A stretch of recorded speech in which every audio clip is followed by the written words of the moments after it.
start off like this, and I said this on Substack beforehand. This was one of the first things that I said on Substack. It was one of the things that I said after the last game. I know a lot of people were kind of excited about the result and the 6-4, and they were focused on the goals and the attackers. The number one thing I said immediately is the midfield is going to be key. The midfield is going to be key. Even though we won against Sydney Wanderers, I was very, very, I don't want to say alarmed because it's pre-season and I'm not overly alarmed now. But at the end of the day, as someone that knows how Alonso's football is meant to look, immediately I was like, this isn't what Alonso wants. There's a lack of control, too much end-to-end. Just the temperament of the midfielders that we have on the pitch wasn't correct, wasn't right. And for me, that prevailed again this game. That was the big takeaway again from this game. It was the big takeaway from the first one. That again for me is the big takeaway I can just take away from here. It is almost pointless judging these preseason friendlies with any serious intention. I think there's different things to take and we'll get into it, but it's pointless almost really trying to judge this preseason friendly with the midfield that we have and not having our serious midfielders and not having midfielders of certain IQ or temperament on the pitch. I'll give you guys an example, and this is the easiest way to explain it. Chelsea, for me, next season are going to be in that kind of situation that we were under Tuchel, where there's only really 3 or 4 midfielders that can play or expect a massive dip in level or how the system looks or etc. So for Chelsea, it was Jorginho, Kovacic, Kante. And ideally, honestly, it would have been nice if we had another possession midfielder. But that worked fine enough. As long as any of those 3 play in combination, then the football's going to look smooth. You're going to have a certain, you know what I mean? There's a certain bar of performance you expect. There's a certain level of control that's going to come with that. For me, we're now in that position again. I don't know if you don't remember when Tuchel started Gallagher next to Jorginho or something against Leeds or Southampton. I can't remember who beat us like 3-0.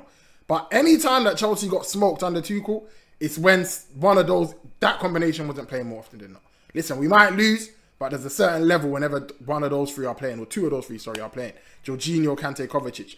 When you play Loftus-Cheek in there, when you play Gallagher in there, just expect immediately the performance levels to dip. And a lot of people don't get it. It's not about how you are technically or physically. Because listen, even Asugo, I don't think he's a bad footballer. To be honest, we're going to talk about Asugo. He needs to go on loan. He can't be involved. If what Alonso's trying to do, he's just not at the level to do it. But it's just about having a certain temperament, certain IQ, certain understanding of when to come short, when to come deep, when to play it around the corner.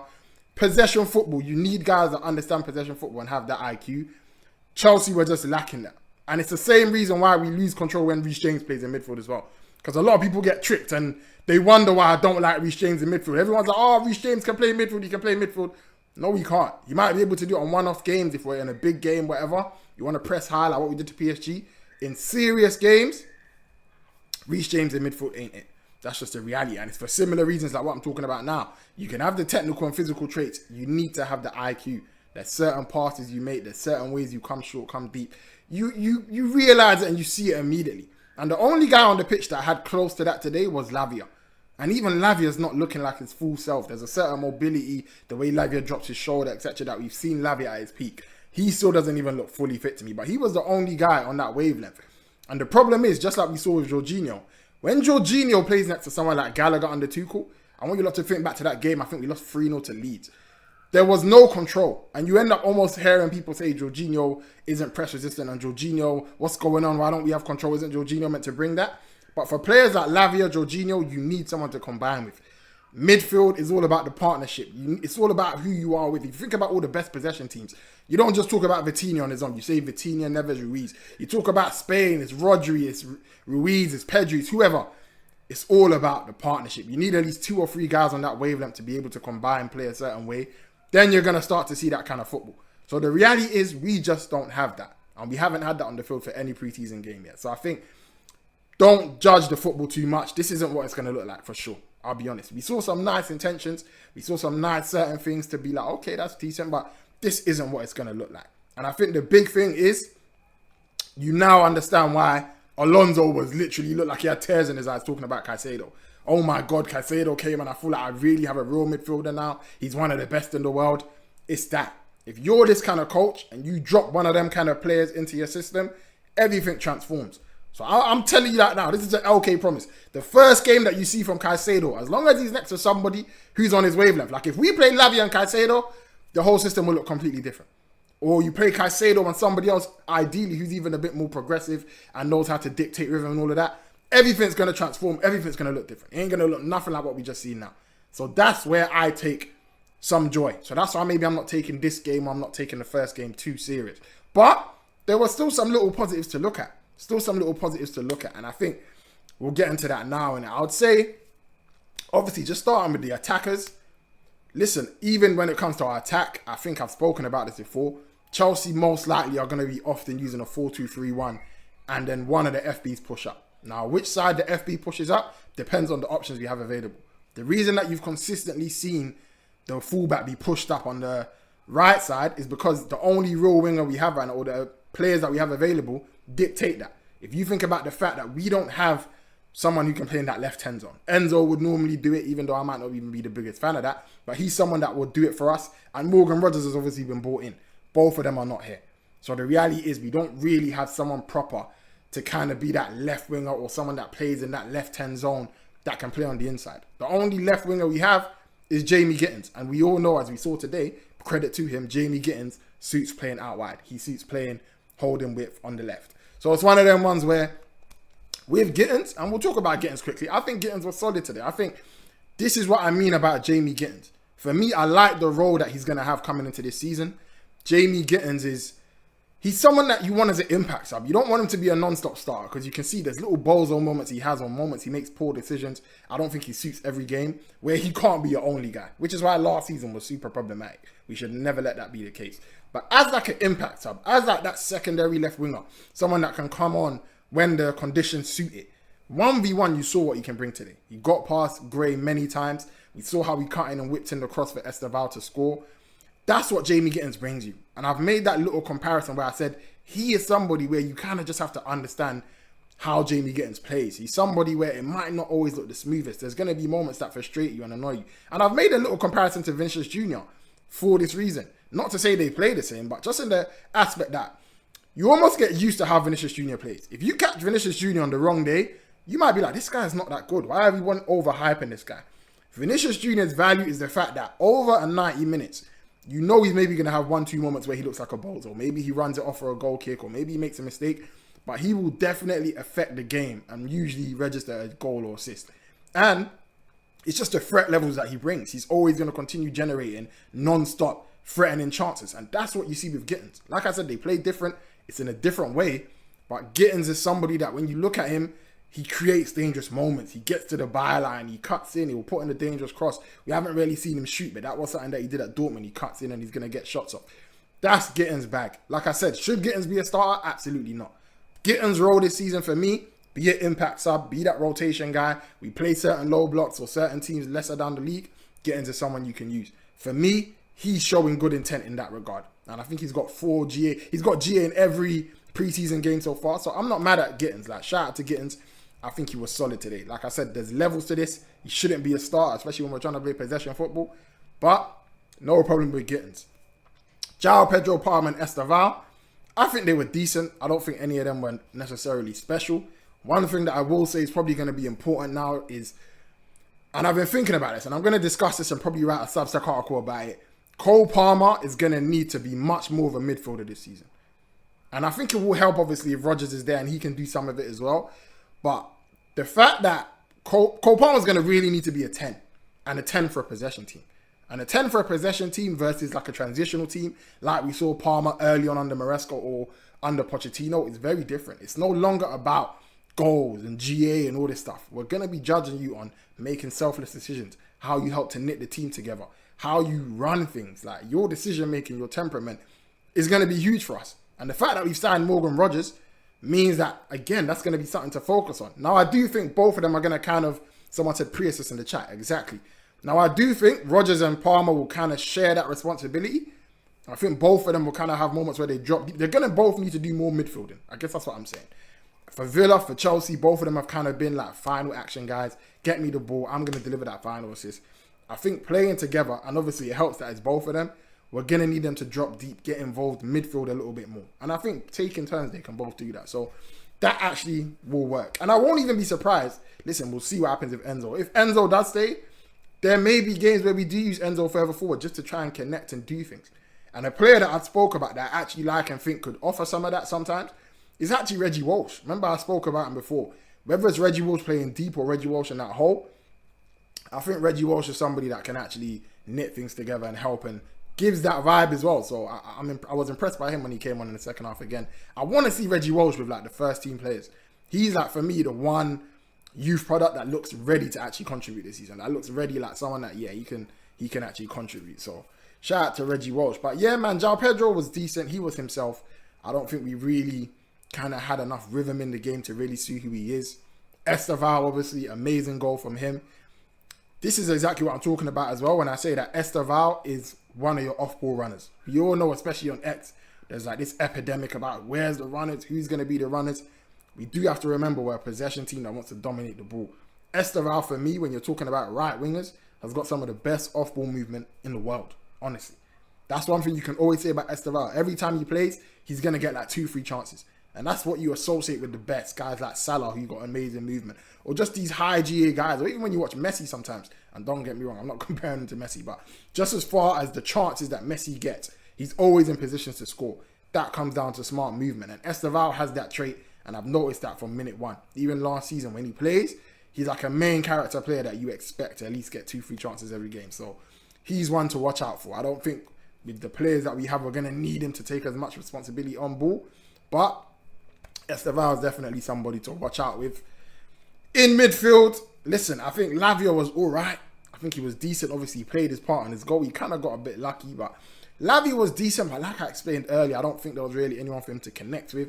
He didn't really run the game. He's not someone that's going to be able to run it on his own, I would say. I feel like maybe Lavia from 2-3 years ago, fully fit, the Lavia we signed is someone that maybe you drop in and no matter what, you're going to control the game a bit. But playing next to Asugo, him not looking as mobile as normal or looking fully fit, we weren't really able to get a grips on the game the way I would have wanted to. And I'll give Zerbi his credit. Because one thing I'll say about Zerbi, you don't know I rate Zerbi. You can say what you want about Zerbi. I've seen Zerbi dominate possession everywhere he's gone. We need to understand some of what we saw today has to just be out of respect to Zerbi.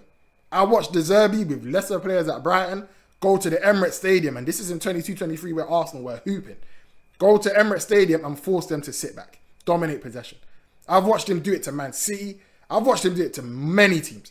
So Zerbi's just one of them coaches that when it comes to build-up and like having territory and possession, Zerbi is going to kill you pretty much whoever you are. It's always going to be a tough one. So we have to respect Zerbi in that regard. But especially in the first half when we were kind of pressing high, I did like some of the territory that we have. I think we would have done more with it if we were able to like retain the ball and we had real midfielders. You don't know what I mean, like I was speaking about earlier on the pitch. But that just wasn't the case. And listen, on midfield, listen, shout out to Asugo. He ain't ready, bro. Like, he ain't ready, man. I'll be honest. Like, Asugo, this is what I mean where I say guys don't know about flipping IQ and all of that, man. When it comes to IQ, that's the most important thing for a midfielder, bro. You'll see guys on X or in general always talking about physicality. Oh, look at how much he can run and he can cover ground. Bro, when you're trying to play serious football, you need guys with elite IQ. And Asugo just does not have it at our level. He is a net negative in possession. And everything we're trying to do is mainly in possession. So you understand what I'm saying about Asugo already. That should tell you everything. Like, the guy's a net negative in possession. That's just a harsh reality of it. So, yeah, for me, it's straightforward. I won't be surprised if he ends up going on loan. I think he's got potential. Listen, we saw the little 1-2. He has little moments of brilliance. And don't get me wrong. I think if Asugo's playing in a team where there's mad technicians everywhere, maybe you could get away with it. But especially with the team that we put out today, where there wasn't many guys who are going to take control when it comes to possession, then you saw the issues that we have. So I'm not saying Asugo's written off. Asugo's someone that, for me, if you want a high press or you're playing certain games or you want it to be box to box or we got more technicians, he can hang. He's shown enough to maybe he can hang, especially with some development. But this season especially, he's not ready. He's not ready. He's not ready. And yeah, man, I just feel like, yeah, he's definitely not ready. Now, when it comes to the defense, I felt like Cole looked a bit awkward, to be honest with you. I'm going to be honest with you. In the middle, Cole looked really awkward in the first, like, 10, 15, 20 minutes. I think we were asking our CCB to step up a lot.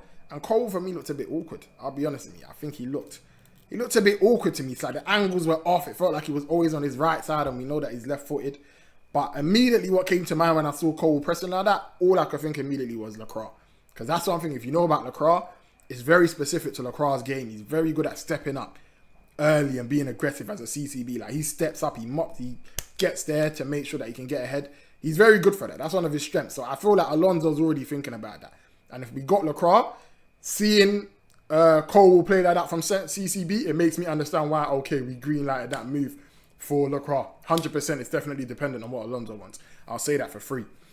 Someone like Fofana, I feel like people were crashing on Fofana. I don't think Fofana was horrible.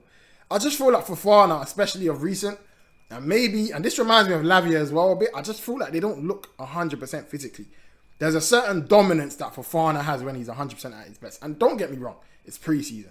So let's not be silly. Because I remember last season, I think he played Brentford, was it? We played Brentford away and Fofana looked like this physically and he looked like a bit of a victim. 2-3 months later, when he's obviously more match fit, you see the Fofana against Arsenal, you see the Fofana against Barcelona, or just that little run against Tottenham when we beat them 1-0. That little run where we had like mad clean sheets or whatever. When you see that, you see things look different. And I think Fofana needs to be at his dominant physical best to really be who he is. But I do get what some people mean. There's just like a level of solidarity that you want when someone is on the pitch or when a top centre back plays, and Fofana just doesn't have it. Like, I'll give you an example. Anselmino gives me that vibe. When Anselmino plays, you can tell he's got good awareness. It feels like his section is largely locked off. Fofana always feels like he's firefighting a bit. And like I said, I think when he's physically dominant, it doesn't matter as much. But right now, I don't know. I just feel like it's a bit off, man. You know what I'm saying?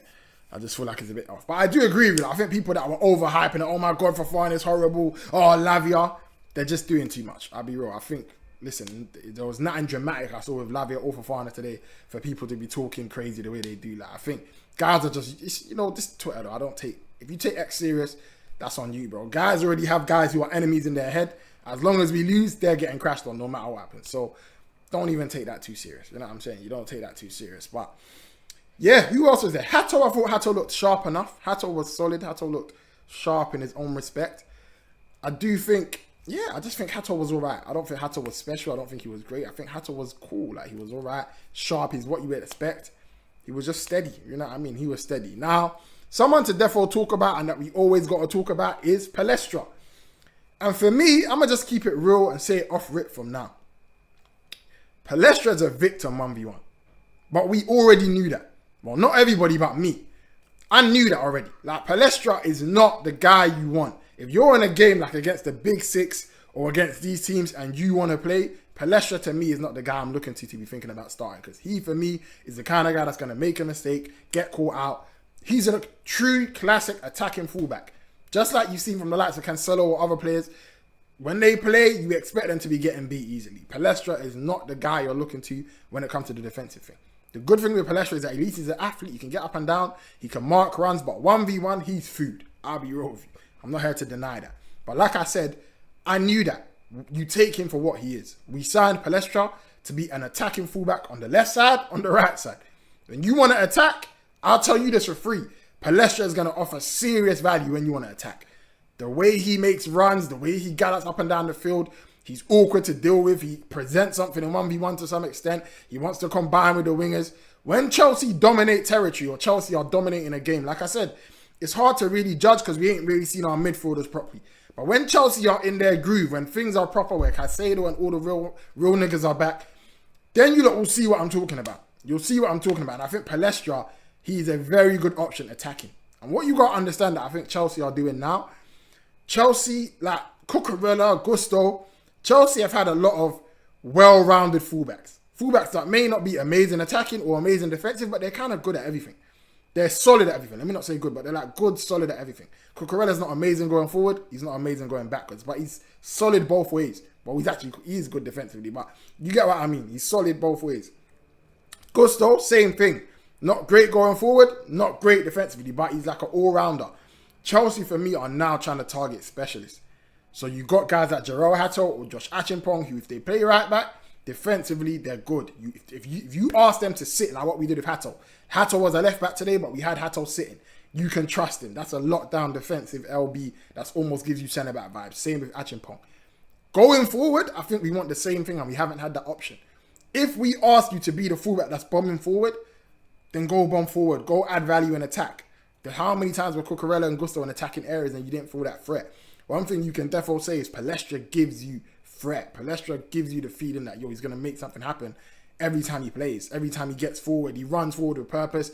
He's something for the defenders to think about. And I think, I've said this before, I actually want to see Palestra at left back. I feel like with Esteban and Palmer, I don't know, man. I feel like they're too unpredictable. They're too skillful. You're talking about two real geniuses. You got to let geniuses work with geniuses. Like Esteban and Palmer, kind of like what we saw from Palmer and Noni for a long stretch in 24-25. I want Esteban and Palmer to have a long stretch to really combine on the right-hand side. I don't like Palmer really being in this position we've seen so far, but like I said, it's pre-season. This isn't how I think it's going to be for the most part. I think more often than not, it will be our left-back bombing forward. And then I think when you consider that, if you leave Palmer and Esteban on the right-hand side to do what they do, on the left-hand side, I actually think Palestra will work amazingly well with Rodgers. Because like I said, Palestra wants to play simple. Palestra's football is obvious to the eye. He gives it to you, give it back to him. He's a runner, bro. He's just a straight athlete. Dash, man. Do dashing. You know him. Get the ball to Palestra. He wants to go up and down, make shit happen. It's simple as that. You know what I mean? I think that's how Palestra wants to play. And that suits Morgan Rodgers so much more. Because Morgan Rodgers, I think, first of all, he's not a proper winger like Palmer or Esteban. He doesn't trust himself in those wide areas to the same level that those guys do. So he'll embrace the support. And I think Morgan Rodgers, if you watch his game, he likes that simplified game. He likes, you give it to me, I play a slip pass, do this, do that. Morgan Rodgers is a very associative guy that's going to want to interact and combine with an overlapper. Like, he needs that. Whereas you get guys like Palmer, Esteban, Palmer wants to chop in, he wants to do this. They can do so much with the ball. I think it makes it a bit awkward for Palestra. I would say that, you know what I mean? So I think that's something definitely to watch out with as well, in my opinion, when it comes to like Palestra and that. But yeah, man, Palestra, listen, like I said, food going backwards, but we didn't sign him for that. We signed this guy to be an attacker. We signed this guy to get forward. And I think Palestra is going to make moves when it comes to that, personally. You know what I mean? So that's that, obviously. Then keeper. Sanchez one was interesting because obviously we heard that Sanchez has a small injury. What do you lot think about that in the chat, bro? What, do you think this Sanchez thing is real? Like, what's going on with this Sanchez stuff? Because me, personally, I'm not going to lie to you. I'm starting to get the vibe that we're going to get a new keeper. We're going to get a new keeper, bro. I think we're probably going to get a new. And I understand why. This is another thing that I've been trying to tell guys for the longest. And it's funny, innit? Because let's talk. I'm going to be very honest because I know a lot of guys don't want to have this conversation, but I'm going to be very real. Because it was Liam Rosignol, bare man tried to kill Rosignol. Bare guys were trying to kill him. Understandably, it's Rosignol, easy target. We end up losing to PSG 5-2. Guys don't talk about the fact here that the reason we could even play against PSG when we were drawing 2-2 and doing our thing is because the reason we could even do that when we were drawing 2-2 is because of Jorgensen. Because he played Jorgensen. There's a reason Rosignol wanted to play Jorgensen, because Rosignol wants to play possession football. Maresca tried Jorgensen last season. Didn't work because Jorgensen's not good enough. Sanchez, Sharman Lowe, whatever, bro, for the football we're playing, bro, it's about time Chelsea have a proper possession keeper, bro. And I'll open the chat in a second. Shout out, show him. But listen, it's about time Chelsea have a proper ball-playing keeper. It's about time. We have possession coach after possession coach. We don't want to get possession players. And I feel like that's just the motto of this game, and that's the motto of this pre-season. And I feel like this is what the Chelsea board now need to think about. Penders. Yeah, let's listen. That's what I said. Let's see what Penders can do. I ain't going to talk too much because he's a youth. I ain't watched him too crazy, but we'll see what Penders can do. But for me, my main takeaway from this game is this. Chelsea want to play possession football. And this has been an issue for a long time, going all the way to when Maresca was first hired. If you want to play possession football, you need possession-type players. All the players that Chelsea keep should be the possession-type players. So for me, Barco should probably stay. Reggie Walsh should probably stay. Anyone that gives you that, but Anselmino should probably stay. All the guys that give you the vibes of possession football that look like they got that kind of IQ, that has to be our priority. You lot already know how I feel about Alex Scott. There is a reason I told you Alex Scott will fit into this team like a glove. I would love to see it. Alex Scott and Caicedo will be like an English Premier League version of Vitinha and Neves. A little bit less technicality, because listen, we're in the Premier League, more physicality, more legs, more range, more whatever. Caicedo's more physical than Neves. Alex Scott's more physical than Vitinha, even if they might be lacking a little bit technically. For me, that's what I want to see. That's what Chelsea should be focused on. And I understand why Alonso's hellbent on this. Why Alonso wants Chavaria, you see. Chavaria is, again, someone Spanish that understands possession football. That's all that Chelsea are missing. And I think it's something we've been lacking for such a long time. It's something I hated under Maresca. People would even crash at Maresca and say Maresca's not playing certain football. You want to play that football, you need to have the players for it. You need guys that have that IQ. It's not about how good you think someone is. Because I bet before now, everyone will be like, oh, Asugo, his physicality. Look at the way Asugo can run. This is why you don't hear me like going for them kind of players. You'll hear a guy saying Chelsea should buy Onana. Possession football, Onana. Like, what are we doing? And it's something that clearly a lot of men have not taken in. I'm not going to lie. Guys like Caicedo are going to make it. This is the reason. I won't be surprised. We'll see what happens with Enzo Fernandez. But if Enzo Fernandez goes, stop talking to me about other guys. Bring me Wharton. I need guys with that kind of IQ. Wharton, Alex Scott. Guys that want to play that kind of football that you can tell are made and born to play that football. I understand links to Lewis Hall. Barco is there. Chavaria. Bro, I'm not going to lie to you. Those are the kind of players that I think the rest of the window should be about. And this is the last thing I'll say, and I'm going to bring up Shayon on stage and maybe bring up whoever else. This is the reason why I never got naked like some of you, man, when it comes to Henderson. Oh, Henderson, hey, experience. I love when you watch matches sometimes, innit? Because when Henderson came in, all I could think about was, I hope he's not going to take a midfield spot. For me, listen, if Henderson comes in, I do understand his value in leadership. Don't get it twisted. But for me, this is what I'm saying. I would have rather, if we're going to get one of these experienced old heads, I need a Xhaka, I need a Jorginho. I need someone who's a maestro when it comes to possession football. That's what I want you to be teaching the kids. My 36-year-old maestro shouldn't be in training drills and he's a pressing trigger. Because, bro, there will be little kids that might be able to pop it about better than Henderson. That's when it's going to get awkward. For me, you bring in Jorginho, you bring in Xhaka, you bring in those kind of guys. Like what Arsenal, when they brought in Jorginho, or Alonso wanting Xhaka, you can see why he wanted it so badly. I want guys that know how to pop it about, that can teach the young boys. In midfield, that's how you're going to help us. The reality is Henderson, brother, I don't know. We'll see what we do in midfield. We just better reinforce in midfield. I don't want to see Henderson playing minutes. But he's taken up a spot of someone that could have been technical for me. That's my only concern. But we know why Henderson's here, so don't get me wrong. I understand that with Henderson, it's all about the this and the that. So don't get me wrong. I hear it fully. Don't get me wrong. You know what I'm saying? But that's my only thing I just wanted to quickly say when it comes to that, man. Listen, the big takeaway, like I'll say, is we need possession football players. Anyone linked to possession football, that's all that's missing from Chelsea right now. I actually saw a lot of positives, and if I bring on Shayon, we'll probably talk about it more as well. When it comes to some of the pressing that we saw, and this is, oh, sorry, let me mention this as well before I switch off. I really did like the way we were defending zonally, though. That was one thing that I will say you can see an immediate difference for me from Alonso. We were much more, that zonal block that we had when that 4-4-2 when we were defending, it looked less messy. It looked less chaotic. I felt more comfortable in them moments where we don't have the ball. You know, under like in the past, in the last year or two, when we're in those moments, I'm nervy. I feel like, we're definitely going to concede. Or it just looks messy. It feels like we relied on this man-to-man stuff a bit too much. I liked the way that it looked a bit compact and zonal, and I liked the way Alonso was happy to use that. And I feel like that's maybe going to be something Alonso can help us with a lot going forward. And I do expect, especially once we get our proper ballers in and proper midfielders in, you will see the value of Alonso's football. Because I'll say this as well. Alonso's football, he gives freedom to some extent to players. Obviously, there's references and there's principles. But he gives freedom to the midfielders to kind of interpret and rotate and do what they do. A bit like PSG. There's references, but you let Vitinha, Neves 1, 2 and 3 out for the game and kind of play how they're supposed to play. Alonso wants to give that. The reason why it's not banging right now is because you're giving that to Asugo. You're giving that to Reggie Watson. You're giving that to Lavia, who's not fully fit. And even he's at least closer to that. When you start giving that to Caicedo, you give that to someone like Alex Scott, even Enzo, or if we get Wharton or whatever, then you'll start to see the value of Alonso even implementing all of that.